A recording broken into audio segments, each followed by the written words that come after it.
What's up, everyone? Welcome into post-game Locked On Bucks, and what was really teetering on the edge of being a depressing post-game podcast instead has the Bucks leading the series 2-1 in what was a long game. There's plenty to talk about, but perhaps most importantly, it was the latest playoff classic from Giannis. So we're going to break all that down and more. Let's get started.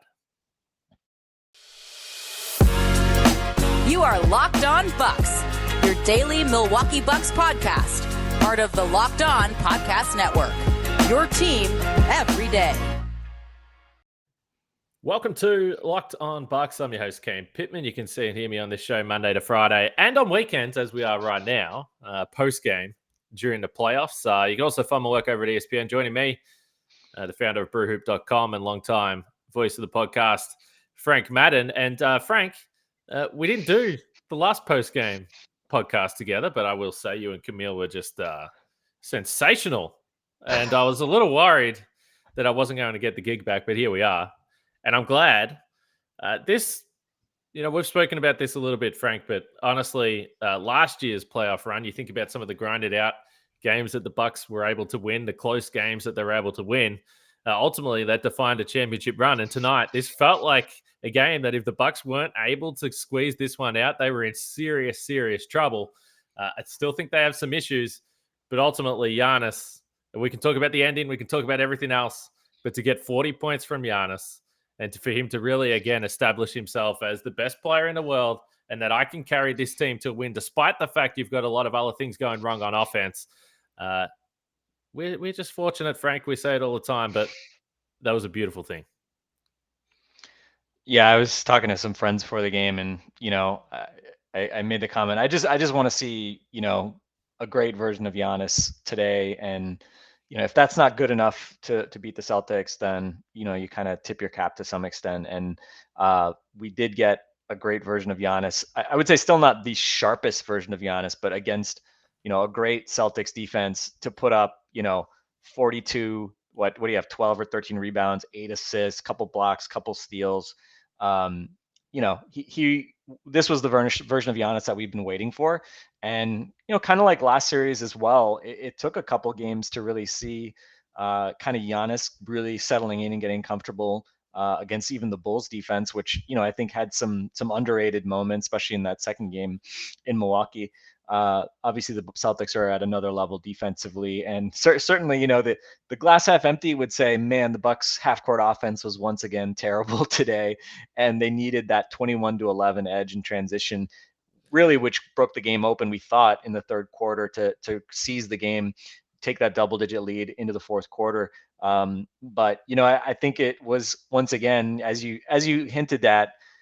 Last year, the reason this team won a championship was because they took advantage of opportunities late in games, and they were able to consistently win close games. Kind of reminded me at times of like Game 3 against the Nets, where it was just like a rock fight, and it came down. Bucks were losing at one point in I think with like a minute 25 left of that game. Durant hits a huge three to give them the lead, and in that game it was Chris Middleton going back and forth with Kevin Durant.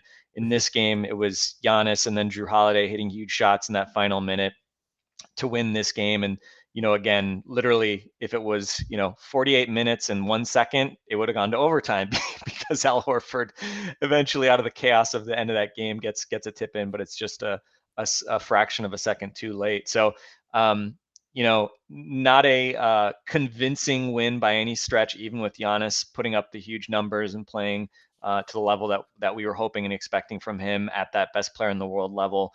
But still, I think we also said coming into the series, there's going to be some close games. And so often a series that's only 7 games comes down to, which team is able to steal those wins on the margins. And, especially if you're Boston, huge opportunity today to steal a game that you thought you were out of probably going into the fourth quarter. And they had their chances to win this game. But ultimately, once again, the Bucks, and even without Chris Middleton, the half court was a struggle, but they were able to do just enough to come away with the all important Game 3 win. And as people, I think, have probably heard the stats, right? The winner of Game 3 in a 1-1 series, usually goes on to win like 70% of the time.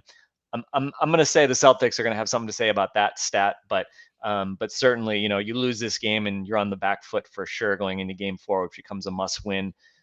I don't know. Game 4 may still be a must win in some respects, because that way the Bucks, again, would have to go back and win in Boston if they are to lose Game 4. But for now, you just have to sit back, take a very deep breath, appreciate some great weather in Milwaukee, appreciate hopefully great weather wherever you guys are, and enjoy a Saturday night to celebrate a huge Bucks win.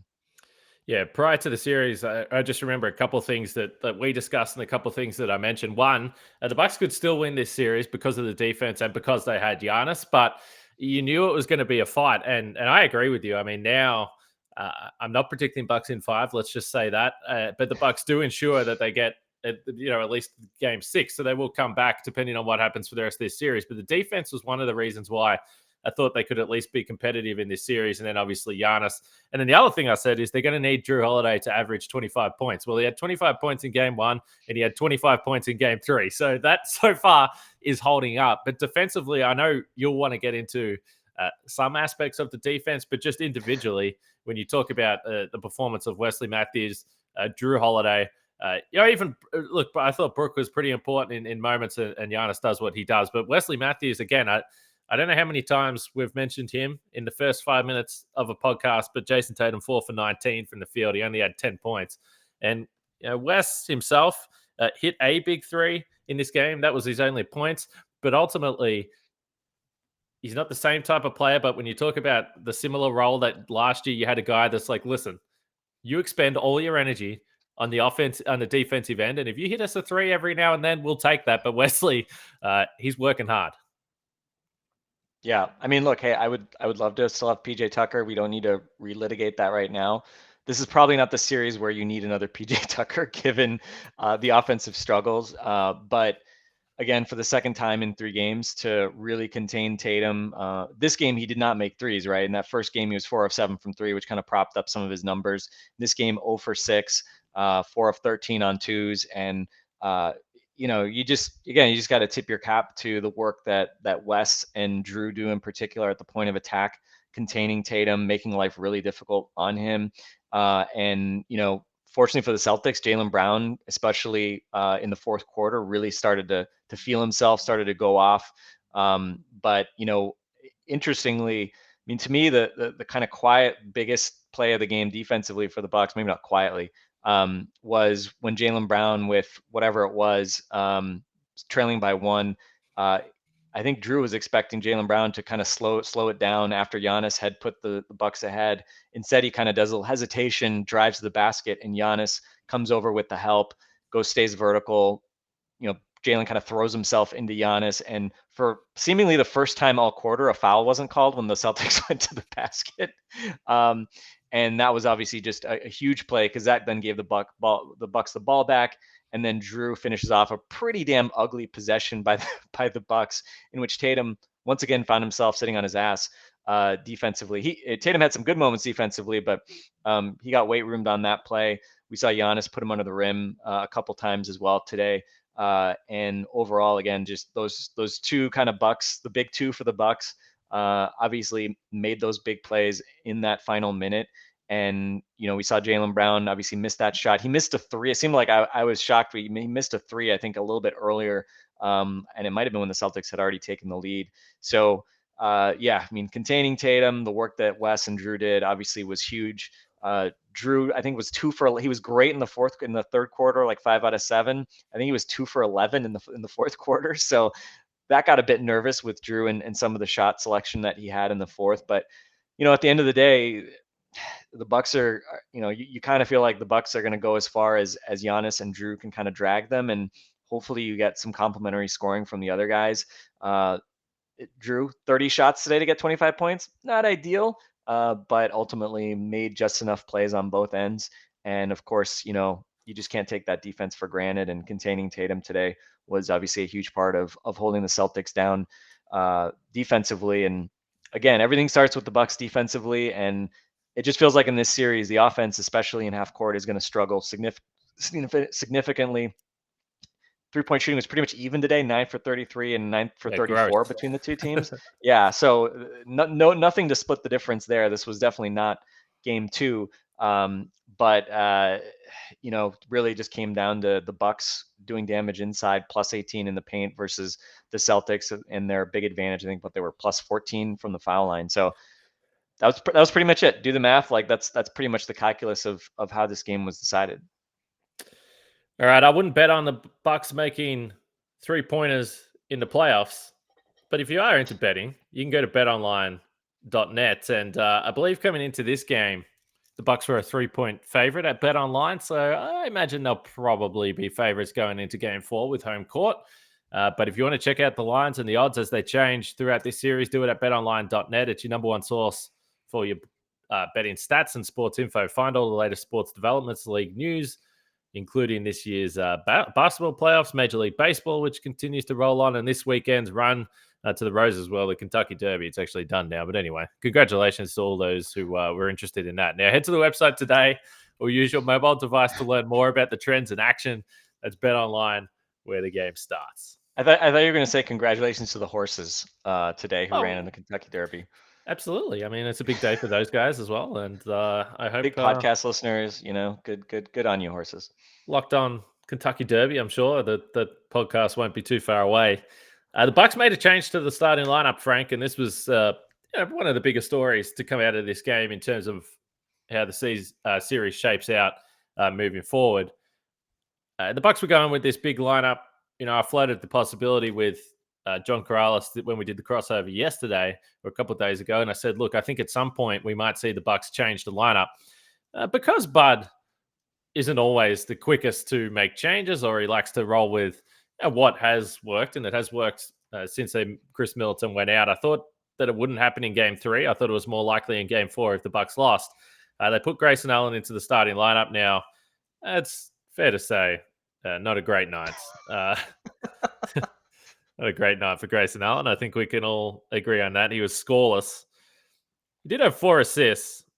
Defensively, the Celtics were really looking for him, and they were able to make him look silly at times, honestly. I mean, Grayson's desire to try and go for a steal on the move, the old moving steal, a very rare play that you're going to pull off, let alone unless you give away a foul. But, really poor night for Grayson Allen. But overall, how did you assess this? Because I know, let's say you weren't exactly pleased with some of the defense from the previous starter, Frank. Yeah, I mean, you can see it like when the Celtics, especially I think Jalen in particular, when they got into situations where either because it was sort of semi-transition or because Giannis was having to scramble out, and we saw obviously extended stretches today where Brook Lopez was out with foul trouble. When they saw a basket that was not defended by either Giannis or Brook, they were looking to go downhill every time. And again, hard to do that when Drew and Wes are on you, but repeatedly we saw Grayson, just could not hold up physically. Pat Connaughton sort of also is kind of like sneaky, lacking in physicality against kind of big wings. He can also get bullied a little bit and can't always contain them off the dribble too. And that was, I think, part of the story, especially when Jalen was attacking in the fourth quarter. But yeah, I mean, again, if Grayson Allen doesn't score points, then obviously there's nothing, we've seen him. He's been able to kind of have some big steal games and, make some plays defensively. But for the most part, if he's not scoring, then, he's not providing value. And put him in the starting 5 today. The struggles he had, obviously, offensively and defensively. 0 for 3, 0 points in 25 minutes. Did have 4 assists, so okay, that's at least something. But he struggled, and Bobby really struggled in the first half. I think he was like 1 for 5. Bounced back a bit in the second half. Finished with 9 points, 7 rebounds, steal, a block, +5. But man, Bobby's pick and roll defense, I just couldn't believe how bad it was. Like he was just going out there and setting just like the softest hedge. It's like he just kind of would go out really high hedge, stop, and then the Celtics were basically like going right around him, not even having to like go backwards, take any step, and then just going immediately downhill. And of course, this is where having Giannis and Brook Lopez typically is a huge advantage. But remember, for long stretches, especially in that third quarter, Giannis was dealing with foul trouble. He had to be really careful. And that was a shocking thing to me about the third quarter, was that they really weren't able to take advantage of that. Tatum in particular kind of just went right around him a few times. and they weren't able to really pay that off on the Celtics side. And then in the fourth quarter, though, we saw a number of plays where, Horford got loose. Bobby kind of lost him on a pick and roll, and Horford got in for a bucket. Horford was great today. And then another play, Bobby got stuck in the corner against Tatum. And that was one play where Tatum just went right around him, and I think he got a dunk out of it. So Bobby, has been much improved defensively, I think, this year. I think, the number of times where he just looks like it's just obvious that he's a problem have been greatly reduced. But I just couldn't believe how poor that the pick and roll coverage was from him today. And again, just trying to be aggressive, but just basically Barry just kind of okay, I'm going to go here, stop. And then whatever, the guy goes around me, fine. So yeah, the defense from both those guys, I think was problematic. I thought George Hill defensively held up very well, took one shot and missed it. So maybe it was a very token George Hill game, but I think a lot of concern that him coming back from his injury, that you'd get a real drop off going from Javon Carter to George Hill. But I thought actually George is being a bit bigger. He was out there. He had to guard Tatum and Brown at times defensively. And obviously I think, generally just did pretty well holding up on the defensive end. But yeah, I would say neither of those guys covered themselves in glory in between Grayson and Bobby on defensive end. And I don't really know what Bud's going to do here going into game 4, because I'm sure he doesn't want to have to switch his starting 5 again going into game 4, especially after a win. So I would guess that he'll probably start Grayson again, but I think the question is how long of a leash can you really have doing that? And we'll see, because again, if he doesn't get a kind of off to a scoring start, then obviously his value is just very limited. So I guess that who would be the I mean, this is the interesting thing. I don't think you go back to Bobby now. Hill or Connaughton. Who do you like, Hill or Connaughton? Those would be my two obvious guys. What do you think? Yeah, I guess. I mean, I would. No, I don't know. I mean, honestly, I I don't know. I mean, the other option is honestly, if he does want to keep his bench guys, which he has, is that Grayson Allen's out of the rotation and you play Javon Carter and start him. Now he's not going to do that, Frank. I know that, but to me, it's I mean, you already said it. If Grayson Allen isn't, then it's not only that he wasn't score. I mean, he wasn't shooting at all. He wasn't able to get the looks that we seen him have in the Chicago Bulls series. So he's looking a bit Bryn Forbes-ish at the moment. That is unfortunately, that is a very accurate round 2 comparison. Round 2 Bryn Forbes and round 2 Grayson Allen. Hey, first round Grayson Allen looked a lot like first round Bryn Forbes last year as well. I hadn't made that connection yet, but yeah, unfortunately that one's looking a little more on the nose than we'd like. Look, we said it during the Bulls series. We said, look, if you get nothing else from Grayson Allen, they were looking a little shaky in that first round series, and he was absolutely on fire, and he was the ultimate villain in Chicago. So we'll always have that with Grayson, and we'll stick with that. I'm always going to stick with Rock Auto as well. I'll tell you that, Frank. That's for damn sure. And this episode is brought to you by Rock Auto. With the ever-increasing numbers of makes and models, it's now impossible for your local chain auto parts store to stock all the parts you need. Why endure often pointless or seemingly intimidating questioning and then wait while the person behind the counter orders the parts on their computer, choosing the only brands their warehouse happens to carry? You have computers with access to rockauto.com at home and in your pocket. So save money. Save up to 30%, 50%, even 100% more for the same parts that you would get in that chain store. An example here.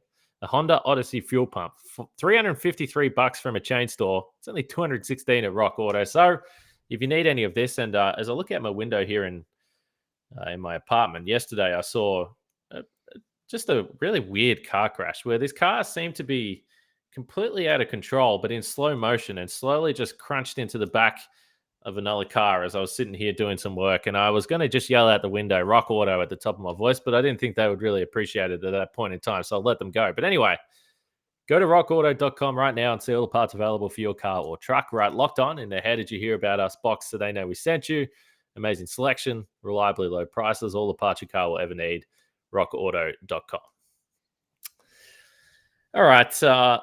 One thing that is quite crazy when you look at the box score for this game, and I think you mentioned the paint points, Frank, but the Bucks were plus 20 in the paint again, which was interesting because the Celtics actually started the game scoring in the paint, and I was like, okay, well, this is interesting. They haven't been able to do this for the whole series. But as the game wore on, the Bucks got control of the paint again. But the Celtics lived at the free throw line, and I sent a message to our DM at some point, and I said, geez, I just wish Wesley Matthews could get the Derek White whistle, because Derek White, if anyone even put a pinky on this man, they were sending him to the free throw line. It's honestly We're gonna have to start doing this against Derek White. You know, it's like prime James Harden. Yeah, Jesus. And as much as Celtics fans and Udoka's already commented on the smart three at the end, and he said it was a bad call, Bud, he was a little more willing to accept that call, actually, which some might be surprised. But and the Celtics fans, you're seeing it all over Twitter. Old mate Mike Wilbon is just crying about Giannis and the way that he plays with physicality.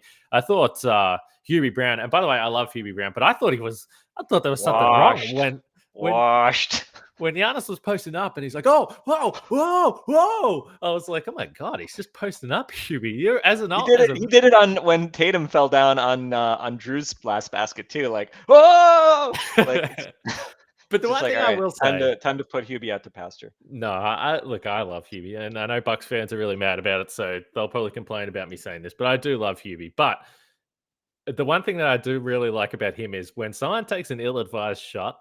So Marcus Smart took a three in this game today that was heavily. I know exactly the one you're talking about. Yeah. And Hubie's just like, whoa. And like, no one else does that. Like, his willingness to just audibly let everyone know it was a terrible shot. But anyway, getting a little distracted here. But the point being, Celtics fans will complain about Giannis and say they want more charges, whatever. But 34 free throws to 17 is a staggering number.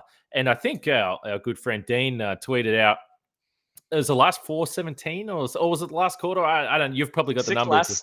I just saw Dean's tweet. Yeah, last 16 minutes, it was 17-0 for Boston. It's just I just cannot. How is that possible, Frank? I mean, that's the thing, right? It just felt like Derek White was kind of the canary in coal mine. It just felt like anytime the Celtics drove, that if there was any contact on the ground against the ball handler, body, whatever, that they were going to get the call.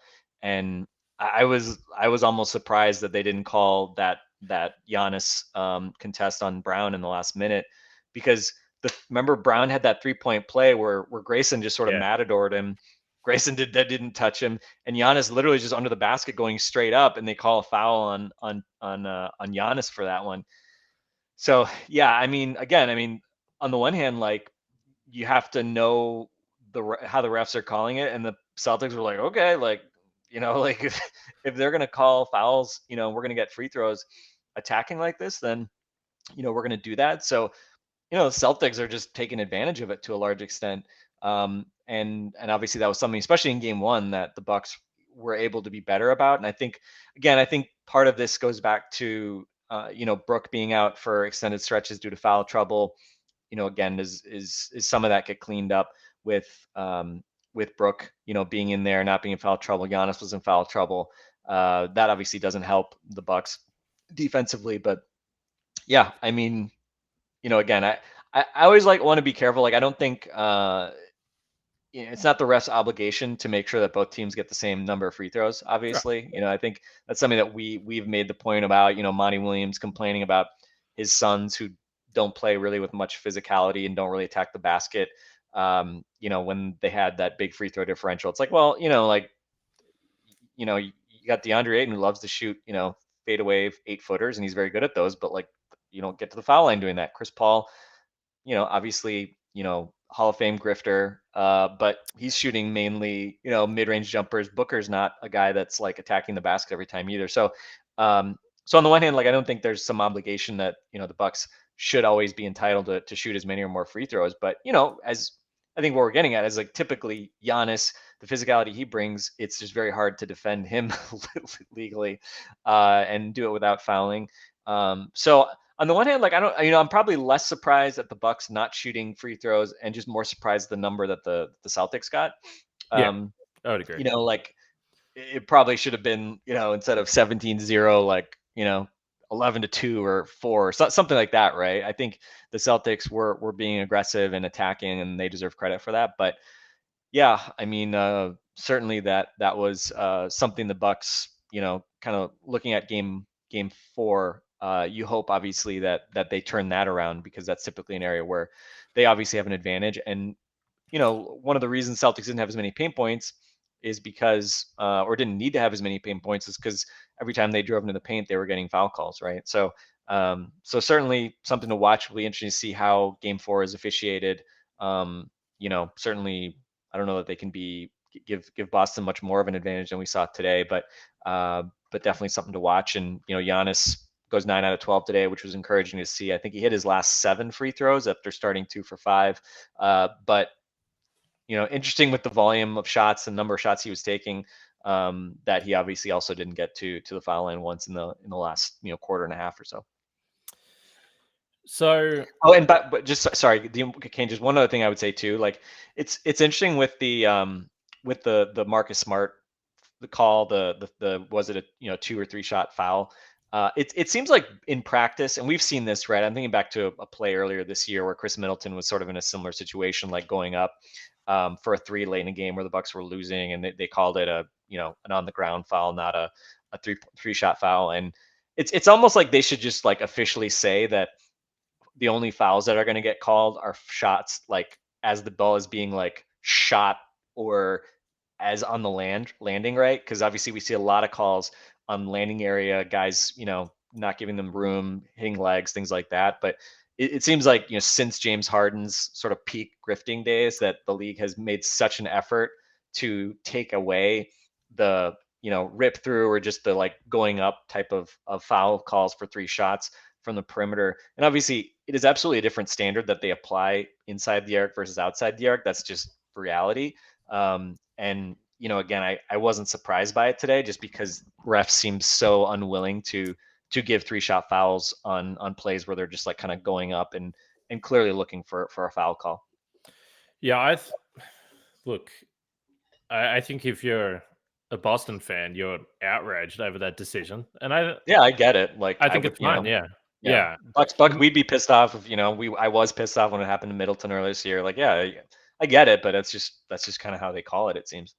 And well, also the other point I'll say is, in the moment, I was like, I think that's probably a 3-shot foul. And even if you go back and watch the replay and look at Drew Holiday's face, he's like, "Oh my god!" He's like, "I let that happen." Anyway, we know how it all ended up, and that was a pretty wild sequence with a million tip-ins. And I'm like, "Oh my god, they're going to make one of these." And I don't think if you're the Bucks, you wanted that game to go to overtime. Absolutely not. The other point I'll make just on the foul stuff, just quickly before we move on. I thought Giannis, it was interesting in the third quarter because he already had the 3 fouls.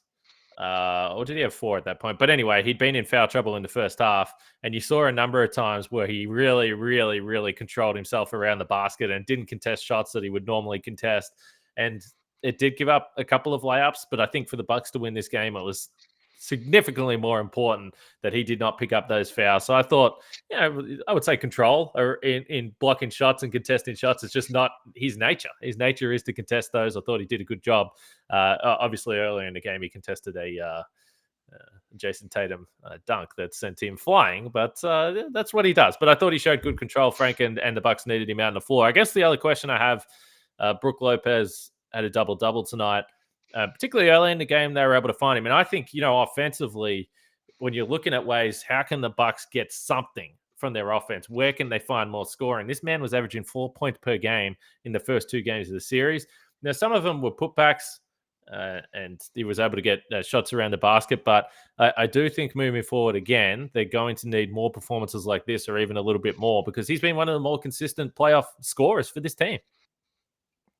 Yeah, we talked about it. I feel like we've talked about it after every game. I said it to Camille last game, right, that they were going to need one of these, 17 point on 11 shot games from Brook Lopez. They get 13 on 10 shots today.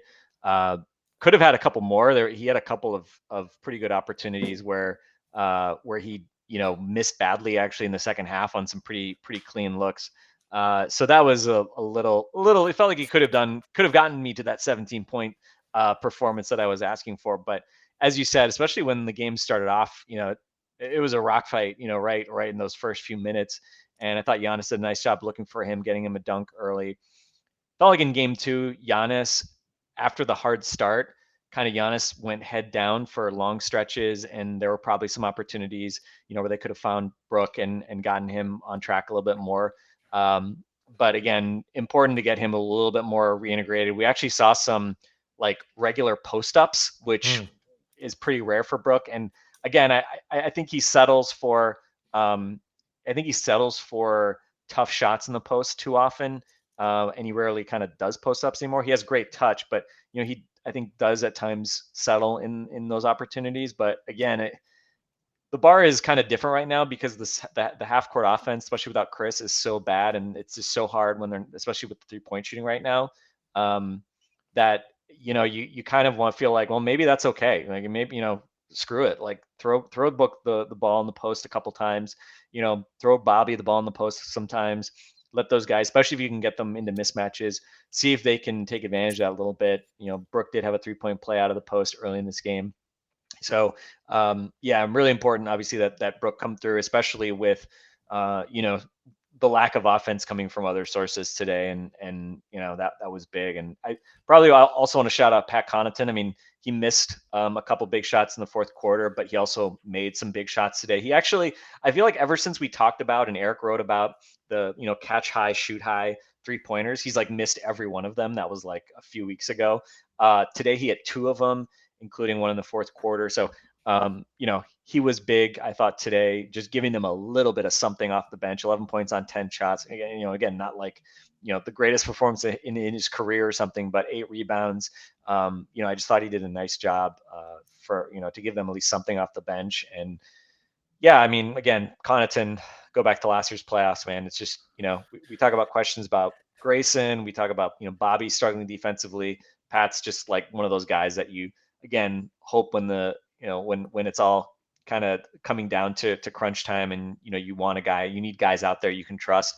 Feels like Pat is still one of those guys. And I thought, late in the game, the fact that you can still, Grayson was on the bench, Bobby was on the bench, the fact that you can still put enough guys out there to play well defensively and just have enough offense to get by, obviously is critical, because right now the rotation is obviously not feeling especially deep. Yeah, it's so funny that I think, and this is the case with every team, but before the playoffs, we're like, okay, I think there's a really solid 9-man playoff rotation here. If you need to go to a 10th man, you got sort of Javon Carter lurking there. And you lose Chris Middleton. It's like, this team just cannot score. And they've won 2 playoff games with 103 points, 101. Now, to be fair, that's an absolute scoring avalanche compared to some of the games they won in last year's postseason. But look, they are really battling in the half court. And that's why in this game, I mean, you think about the really disappointing end to the first half. The Celtics score 7 straight points leading into halftime. The Bucks are down by 4. And I'm sort of sitting here thinking, I don't think this is not shaping up for the Bucks the way they want this game to go, because how are they going to be able to score? And then they go and rip off a 34-point quarter in the third quarter, which was so desperately needed. So, yeah, look, they're going to continue to struggle offensively, but so far the defense and Giannis, with a little bit of help from some of the other guys, is just enough for them right now. Before we wrap it up, what else you got? Anything else from this game you want to discuss? I think I do think they had a good balance of Giannis as a screener versus Giannis catching the ball and attacking. I think they did a good job, getting him onto guys other than Grant Williams or Horford at times. He had that play on Jaylen Brown in the fourth quarter when things were getting close. They got him onto Brown a couple times. One time he just, spun right around him for a dunk. Another time he was able to collapse the defense, kick it out. I think I'm trying to remember if it was for one of Connaughton's threes. There were very few made baskets in that fourth quarter, so I should probably remember this.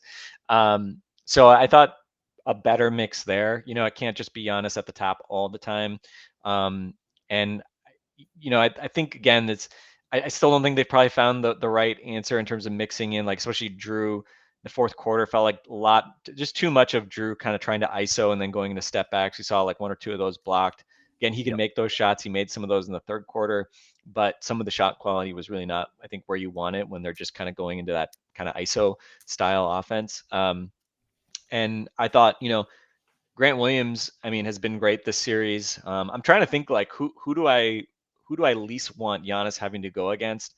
might be Williams, honestly. Like, I mean, Horford would sort of be the other candidate. I think, we've seen him be able to really attack Rob Williams. I just don't think Rob Williams is like kind of comfortable enough as like an on-ball defender. Again, just feels like he's much more of a help guy versus an off-ball guy.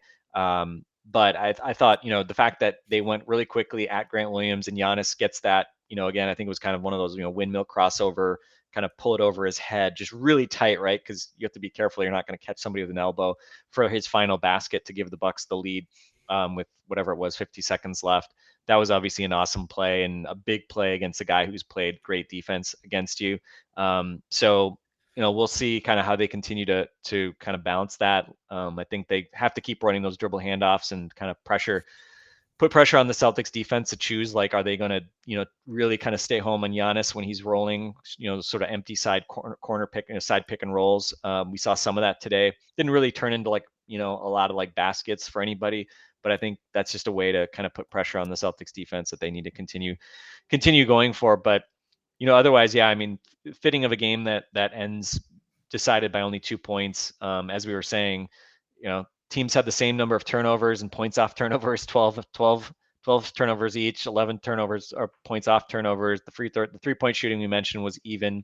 And so it really just came down to, for the most part, the Bucks paint scoring and transition scoring just being enough to give them enough of a cushion and able to get enough buckets late versus the Celtics, getting that parade of trips to the foul line. So, again, call it an unconvincing effort. Absolutely. I don't look at this game as being like some statement that the Bucks are now, should be the overwhelming favorites or something like that in this series, because I can absolutely see Boston coming back. And I mean, again, if they make 3-pointers and the Bucks continue to struggle, like, Bucks could lose next game by double digits at home, right?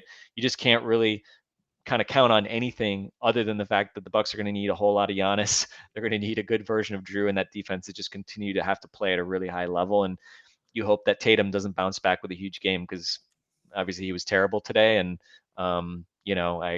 again, nice to see Giannis kind of reiterating here. Okay, we know who the best player is in this series. We know who the best player in the world is right now, and he's going to have to reiterate that probably, if at least 2 more times if the Bucks are going to come away from this series with a win. Yeah, it's going to be interesting. We'll be able to look ahead to Game 4 on the podcast tomorrow when we preview that game. But the one thing, I did feel at least confident about, when you've got Giannis, we've seen historically that he saw one coverage in Game 1. Celtics mixed it up in Game 2. Giannis had 3 days to think about it. He typically gets better when the longer series goes, when he's going up against a guy like Horford or Grant Williams and really gets to figure out the way they defend. So I felt like a 40-point game was coming. I think I actually predicted 39 in our DM, Frank. So I was a little bit off there. Just give him the 40 burger, man. Just I know, but I did say that he would shoot over 50% from the field. Now he shot 1 for 6 and 3. Finally hit a 3, and obviously the Bucks needed that. He hasn't been shooting that 3 very well there, but a big game for Giannis, and I think the word "survive" is pretty apt with this one. The Bucks survive; they lead 2-1. And who knows? I'll take another grinded out win in Game 4 and a 3-1 series lead, but we'll see how that goes on Monday night. It must be at Fiserv Forum. No more 3 days off, which is good for everyone. So we're going to look forward to that. Frank, enjoy the rest of your Sunday. How about us podcasting during the day? Or I guess it's. I know you won't have to. You won't get our lovely fans won't have to. Keep asking you where the pod is. We can get it out hopefully before people are going to bed tonight. And nothing like a Bucks win to really kind of tie together a weekend and give you some nice vibes going into Monday. So again, let's say it again. Work of art or no, enjoy the wins. Yeah, all playoff wins are works of art. Yeah, but the huge mural of Giannis is the work of art that's new to Milwaukee. I don't know if people saw it. I tweeted out a video of it earlier today. But there's a huge new mural of Giannis on the side of one of the buildings in downtown, and I'd say Giannis delivered on the day his mural was finished in quite appropriate fashion. So yeah, Giannis made our weekend yet again, and we can hopefully everyone have a nice rest of the weekend, not worrying about Bucks anxiety at least for another 48 hours. All right. We'll catch you guys tomorrow as we look ahead to game 4 for Frank and myself. Take it easy. Catch you guys then.